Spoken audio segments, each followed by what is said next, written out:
लाडकी बहीण योजनेतील एकही भगिनी लाभापासून वंचित राहणार नाही अशी खात्री देवाभाऊंनी दिली। महाराष्ट्रात लाडकी बहीण योजनेच्या माध्यमातून राज्यातील 1,90,00,000 बहिणींच्या खात्यात योजनेचा लाभ देण्यात आलाय। उर्वरित 60 लाख महिलांना लवकरच लाभ देण्यात येणार आहे। त्यामुळे एकाही भगिनीला भाऊबीजेच्या ओवाळणीपासून वंचित ठेवले जाणार नाही अशी ग्वाही शिर्डी येथील महिला सशक्तीकरण मेळाव्यात संबोधित करताना उपमुख्यमंत्री देवेंद्र फडणवीस यांनी दिली। देवाभाऊंच्या उपस्थितीत शिर्डी येथील महिला सशक्तीकरण मेळाव्यास उत्स्फूर्त प्रतिसाद मिळालाय।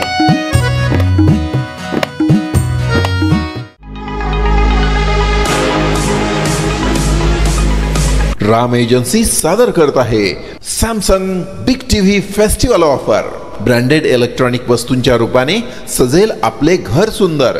त्वरा करा, ही ऑफर राम एजन्सीच्या तिन्ही शोरूम मध्ये 14 सप्टेंबर पासून मर्यादित कालावधीसाठी उपलब्ध।